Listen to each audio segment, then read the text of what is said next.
So a really crucial place that I also think to start is with ourself. What is it that I believe about race and racism, about racial equity, about anti-racism?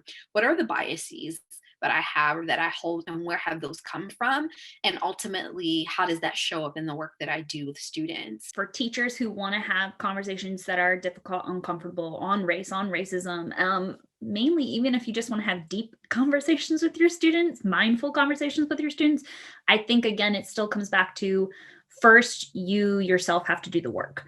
Ultimately, as an educator, so much of who we are, in terms of our own personal beliefs, our biases, our experiences, what we hold as our truths, absolutely impacts the way that we approach teaching. I think also just knowing history. I'm a social studies teacher, so I'm a little bit like biased when it comes to this. So much of the way that our identities are constructed is because of the way that the United States has been created, right? And so you can make references to other points in history. I teach at a school that has lots of different identities in the classroom, that we can't make it feel like an exclusive, like black white conversation, right? We can't make it feel like an exclusive, like POC and indigenous conversation. Like, really it's about us being able to like understand who we are, the complexity and changing nature of that, the historical context of that, and then to be able to be in relationship with one another. You cannot effectively teach students if you are not reaching them, and you cannot reach them if you do not understand them. And if you are a white person that is teaching predominantly students of color, what are your touch points? What their communities look like? What is the additional work that you are doing to like truly understand from your position of privilege and of power as an educator? And then this added layer of being a white educator, like what are you doing?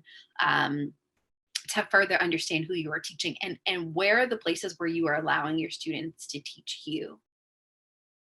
There is a great amount of research that talks about, for black teachers who go into communities and work with black students, that they are there because they often do share that lived experience, and so the conversation would likely be different. Perhaps my conversation with that teacher may be more about leaning into self-care and their wellness, because there is a load, a pressure, a pain, a fullness that comes with living something and then working against it, and then also teaching your students to do the same.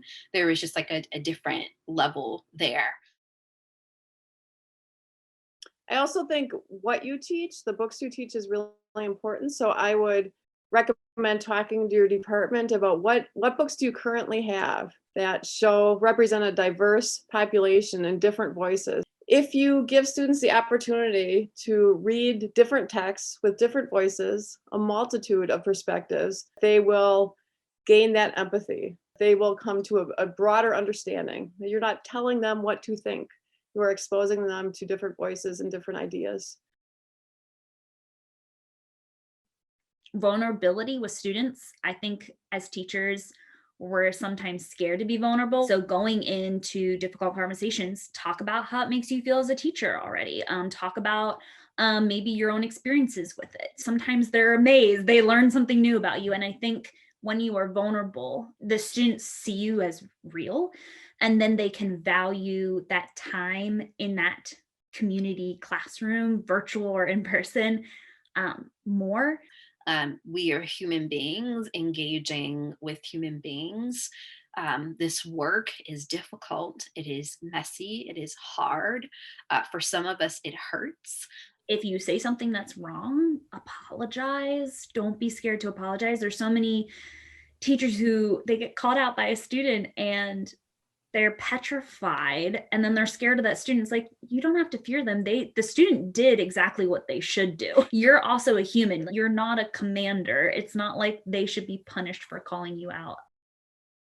One of the things that I think is really important is that teachers take hold, like in those first few days of school, of being really intentional around creating your classroom culture, your learning or learning environment culture, so that you are setting up, what is acceptable, what is not acceptable, like within that space, and how are you activating all of your students' voice to be a part of setting that tone and setting that culture.